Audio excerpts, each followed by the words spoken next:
Hello, everybody, and welcome to the Co-Living Companion.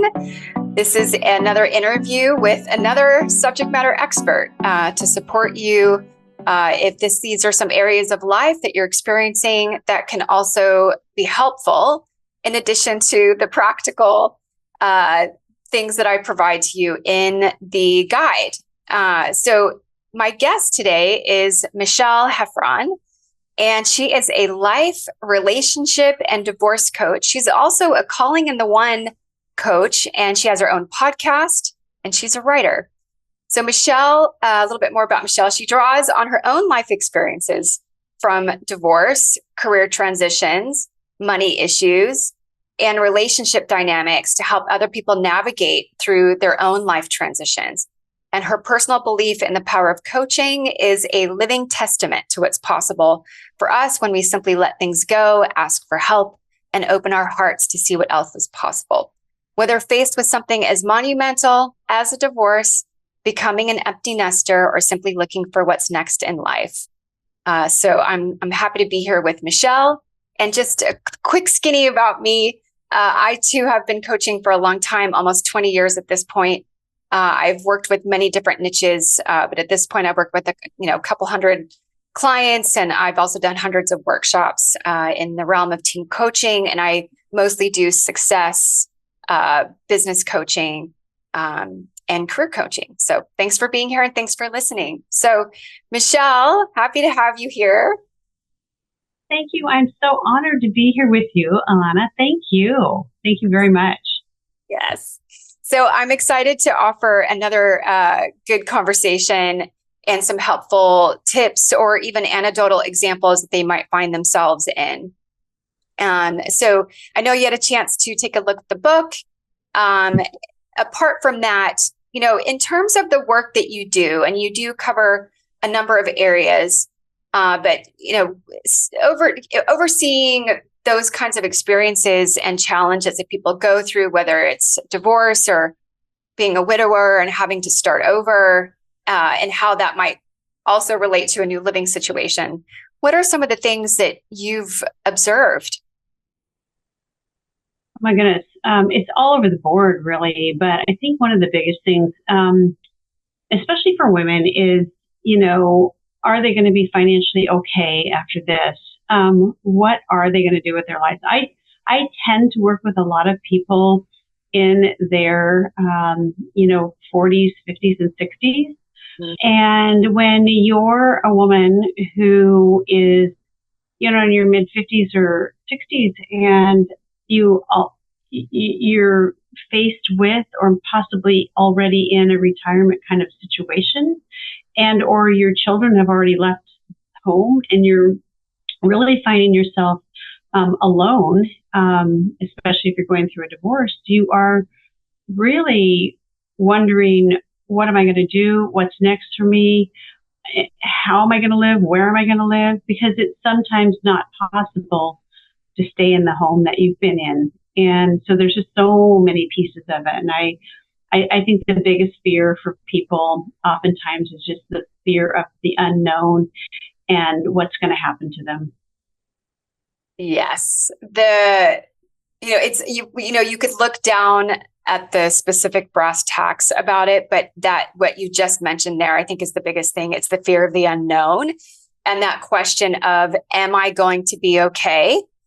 And not having any future evidence of that yet can be really unsettling for people and many different life situations, but especially with these kinds of situations.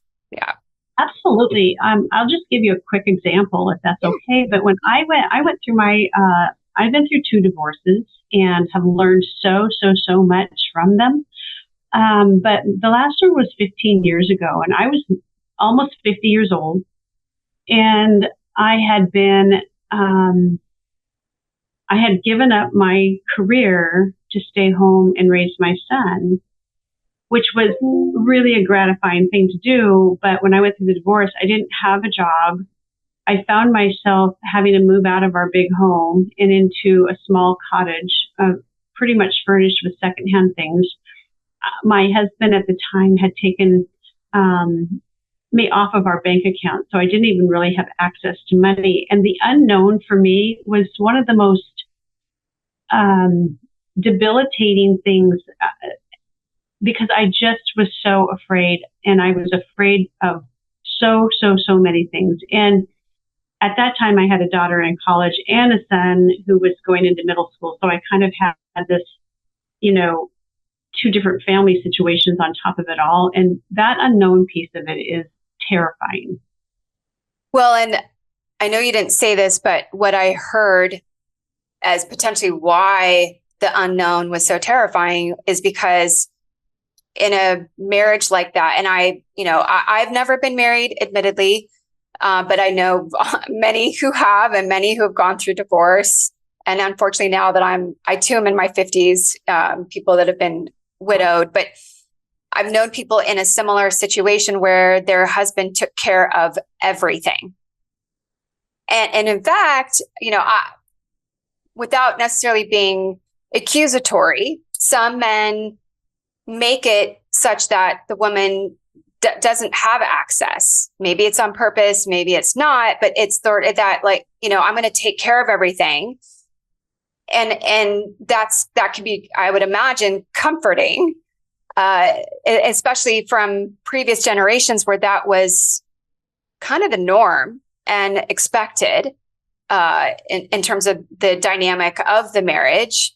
So until women find themselves in that scenario, it's like, oh my God, I didn't even have access to the bank accounts, or a situation that I know of where one person, her husband, was a property investor, and they didn't even realize how many properties the husband had, and was her name even on their existing house.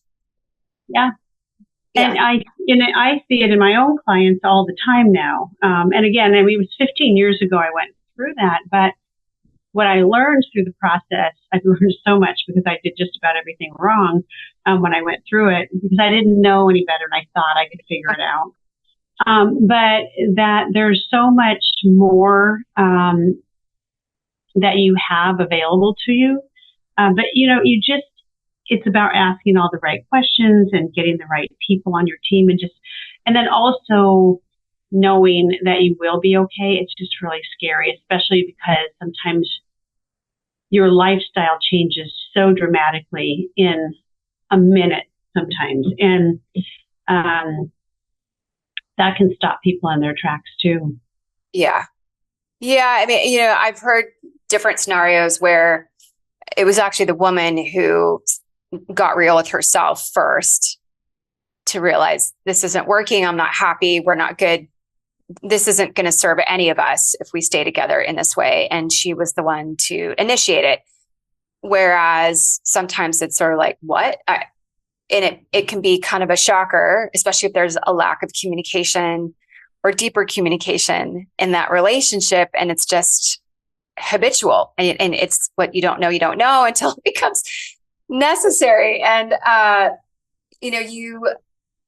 what you said, it's having that belief, finding a way to have the belief that you will be okay, even though you don't have the evidence of that yet. And then asking for help, knowing where you can turn to people who will be there to support you, whether they're already in your life or people like a coach, right? Or even I previously interviewed a real estate agent, who specializes in working with divorcees, who knew that there was even that kind of specialty, who really gets what you're going through and can help. And as a coach, you're so right, because as a coach, like I believe now, because I could have used, not only could I have used somebody like me in my life back then, but I could have used the right real estate person. I could have used the right tax specialist. I could have used the right wealth advisor who had knowledge of the divorce sides of it.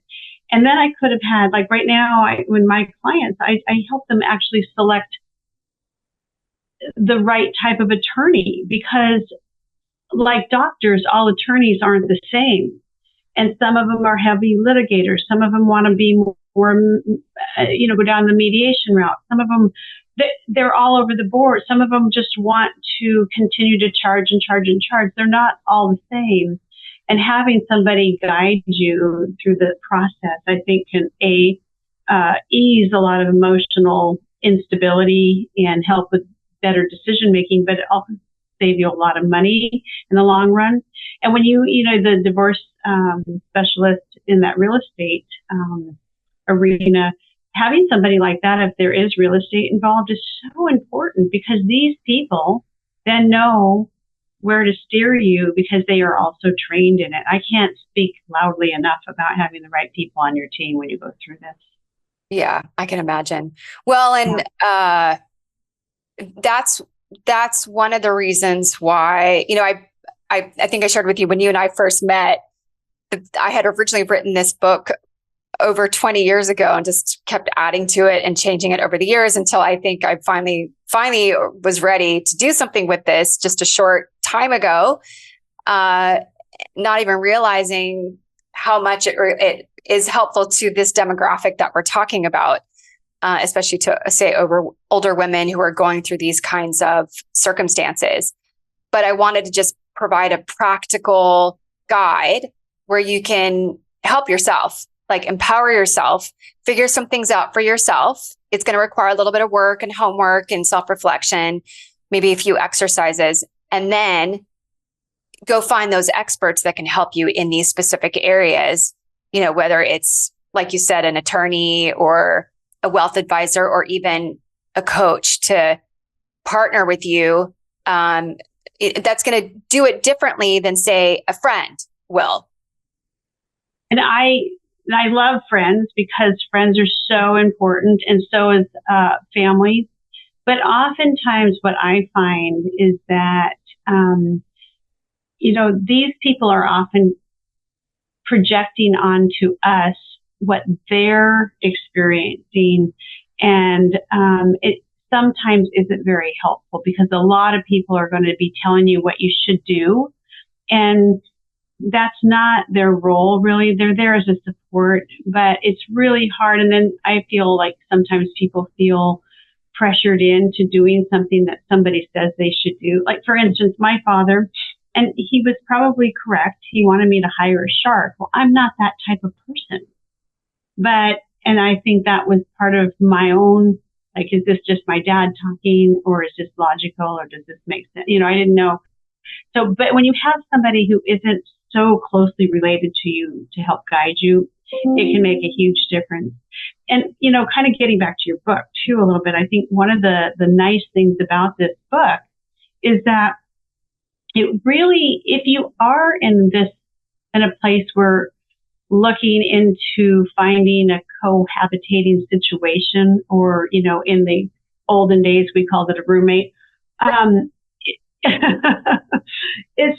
it really helps you frame some questions around what you want to consider in that, because, I do work with a lot of women, and it's lonely if you're living by yourself at the end of whatever your transition is. And sometimes there is maybe an element of companionship that could come into a living situation like this, but having these questions that you put out there, having all this information sort of out on the table before you take any action forward, I think is a brilliant, brilliant thing. And I think we'll see more and more of this coming down in the future, looking into these cohabitating sort of situations, because there's not only the financial impact, but there's also this sense of knowing that you're going to come home and there's somebody else there. I think there's a lot to that, because I think people are very lonely.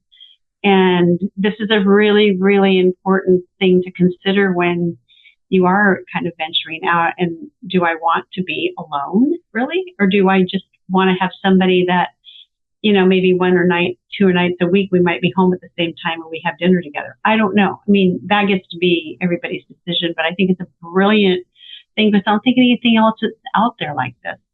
Oh, I appreciate you saying, yeah, I haven't seen anything. You might be able to find a few articles here and there, but nothing that's all in the same place. Right. Uh, and even myself, especially over the last few years, because of some things that have unfolded, I have found myself in situations where I didn't want to be alone. Right now, I live alone, but over the past few years, there have been times where I didn't want to, and therefore I didn't. And because of the communication tools that I have as a coach that I try to practice as much as I can in my own life, I'm not perfect, right? It's been helpful to me.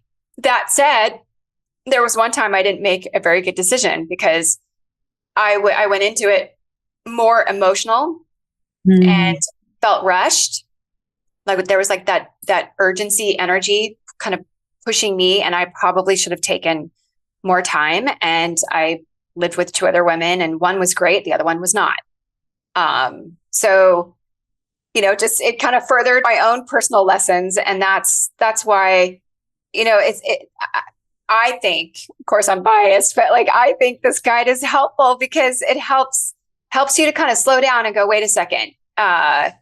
Just do the exercise for 30 minutes. Just look at the questions and see what comes up for you. And if you have any new ahas about yourself, about what you're looking for, about, so you don't go into a situation where you're not on the same page.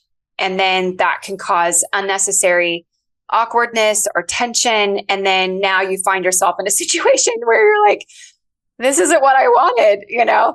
So yeah. That is, I think when you do take that pause and you do go through those questions or whatever it is, you also have the opportunity to look and see where you might be contributing to the breakdown. Yep. And not from and I really want to be very, very, very clear on this, is not from a shame place or a place of, well, this is how you are, this isn't good. It's really from a place of love and expansion and growth. So you can also see where maybe, you might be able to expand your own self through this without going to the place of victimhood or pointing your finger at somebody else's fault. So I think there's growth all around, not just in what you don't want to get yourself into, but also what are you allowing into your life.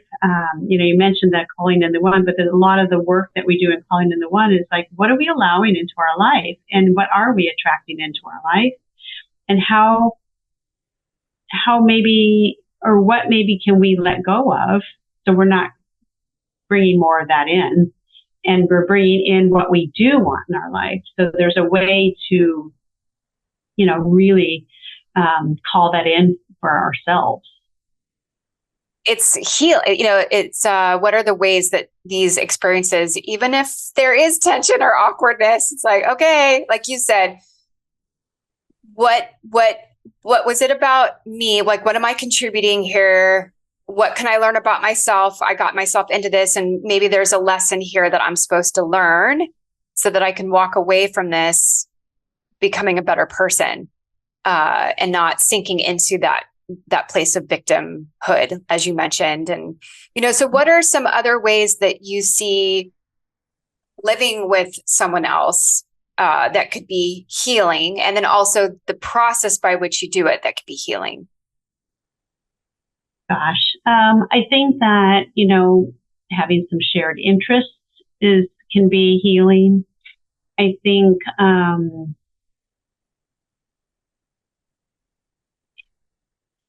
having, if cooking or, is something that is important, again, that's a shared interest, or nutrition, or maybe you've been also thinking how nice it would be to have somebody to walk with a couple days a week, and you found somebody. I mean, there's all of these things are healing because it's all kind of the self-care piece of it.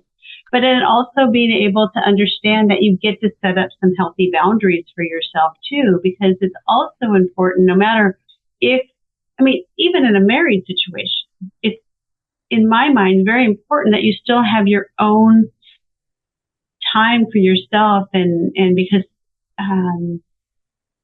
solitude or quietness or whatever is such an important piece of it too, and giving that gift to yourself and seeing where those healthy boundaries can be. I don't know, and just having somebody to bounce ideas off of sometimes.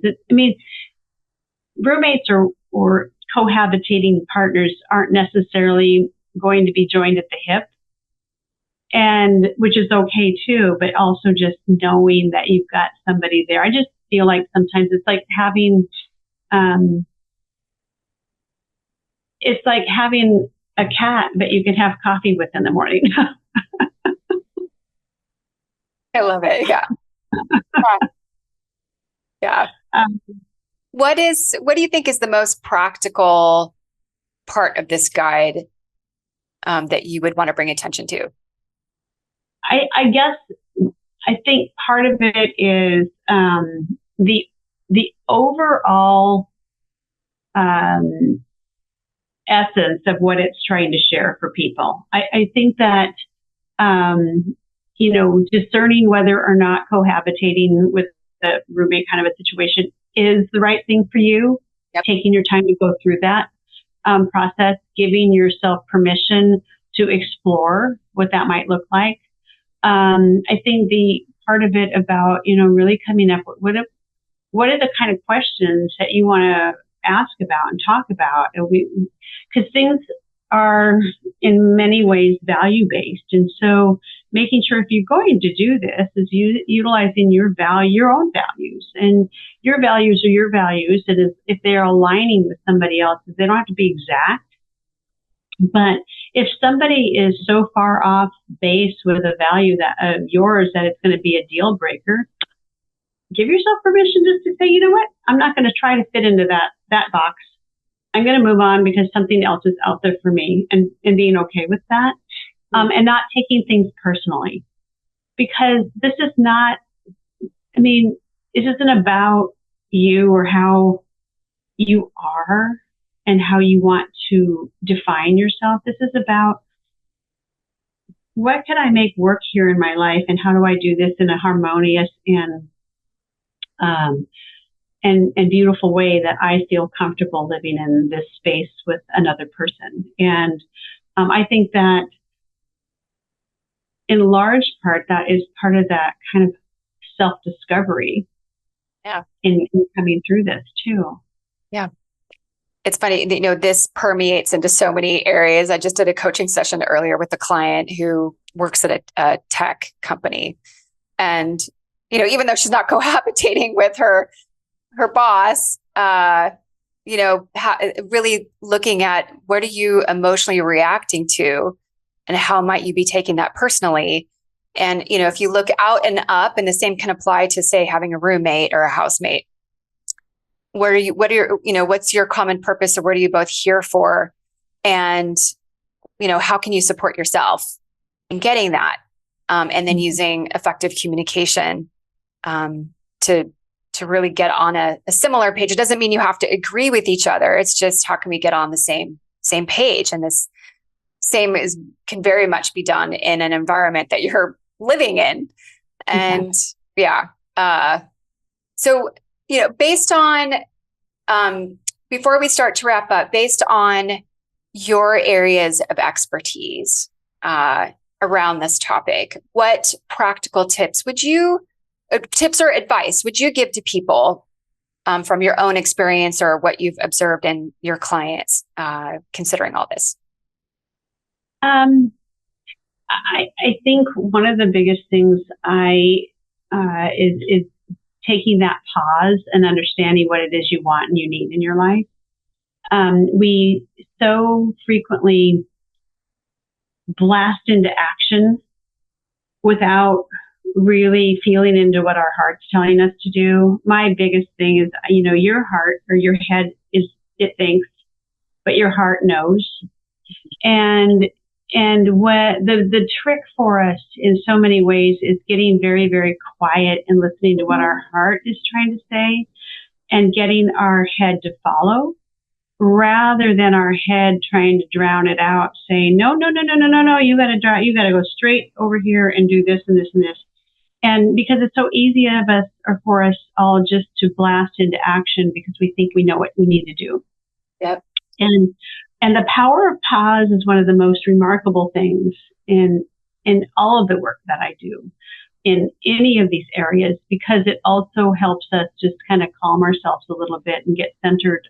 And then if something doesn't go right down the road, is giving ourselves the grace to say, okay, what am I meant to learn from this? And how do I want to move forward? And what do I need to let go of so this doesn't happen to me again?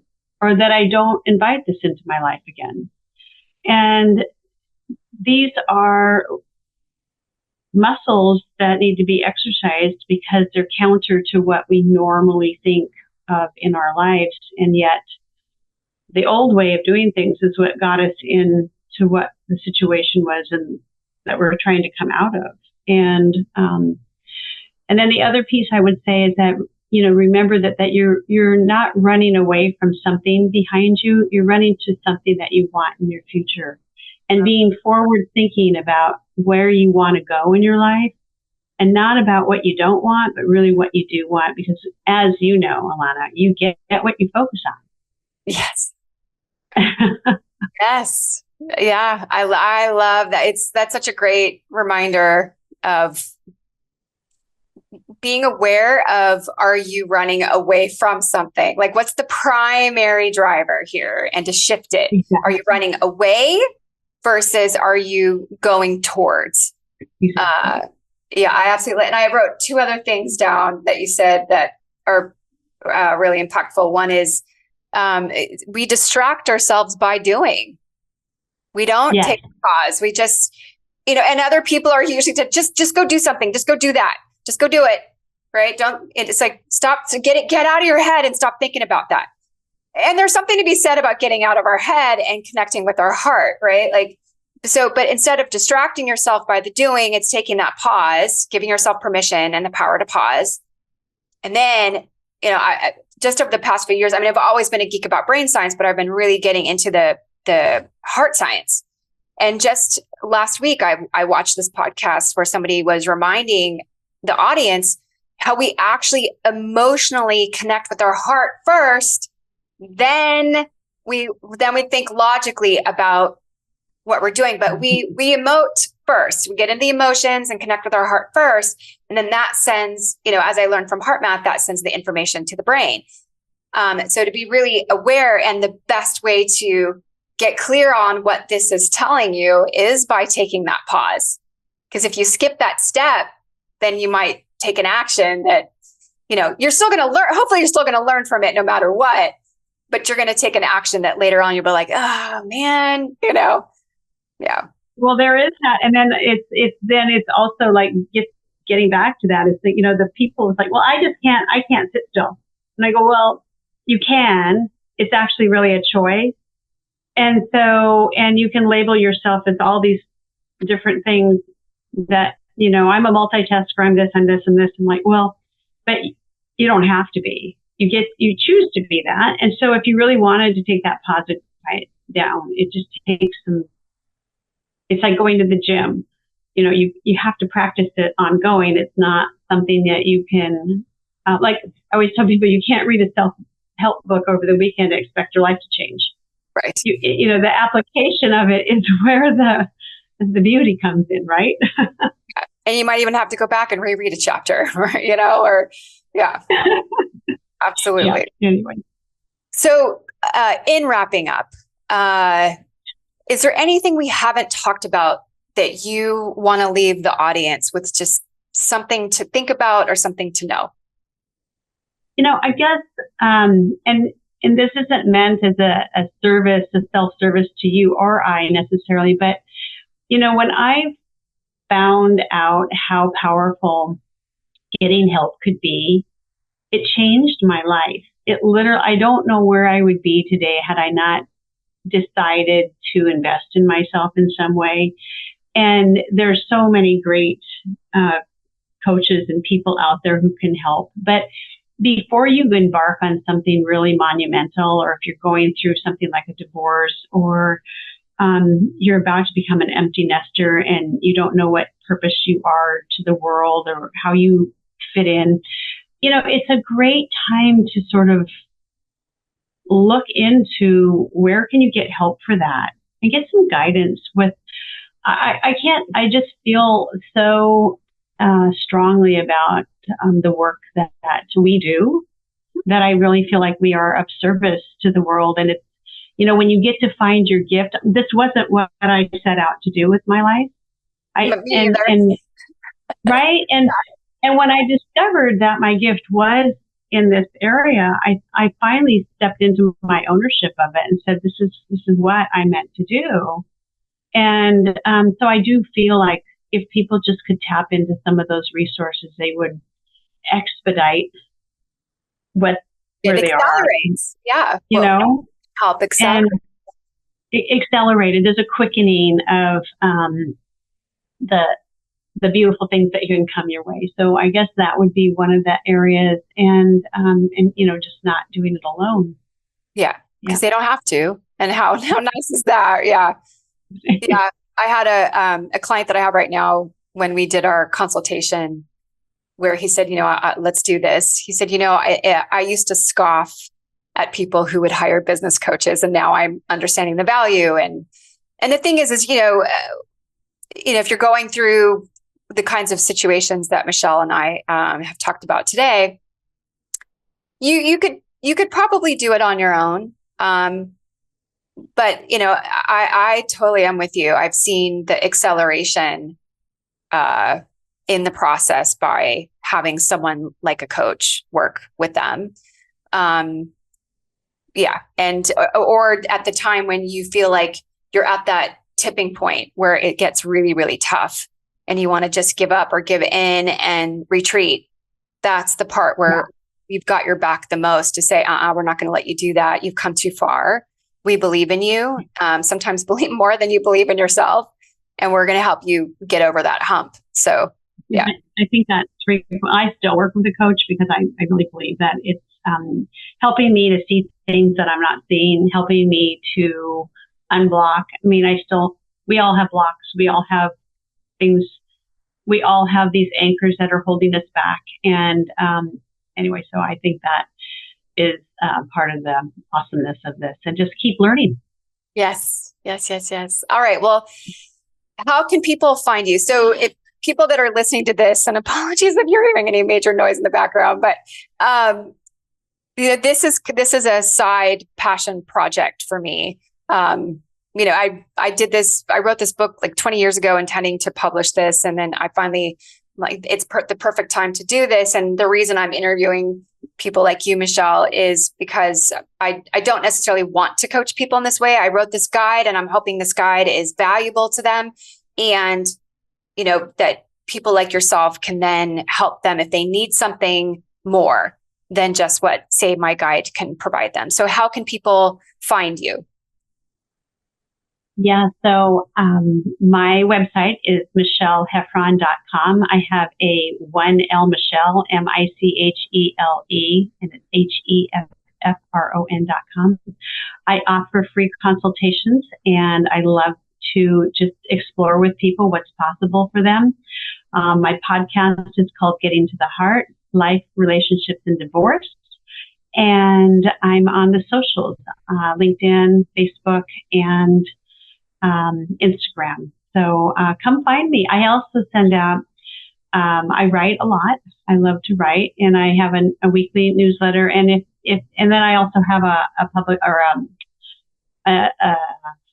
email that goes out that more specifically relates to divorce. So so there's a few things that you can find me in all of those places, and I hope you come and check things out for me. Awesome. Yeah. So for those of you, if you feel a connection with Michèle, please do reach out to her and take advantage of all her wonderful resources. Michèle also is going to be sending me all her links, and I'll include those under this video. And check back, because you never know, I might be doing some more of these videos with various subject matter experts that can help you in these processes as well. So for those of you that have taken the time to stick with us, thank you for being with us during this conversation, and we wish you all the best. Blessings. Thank you.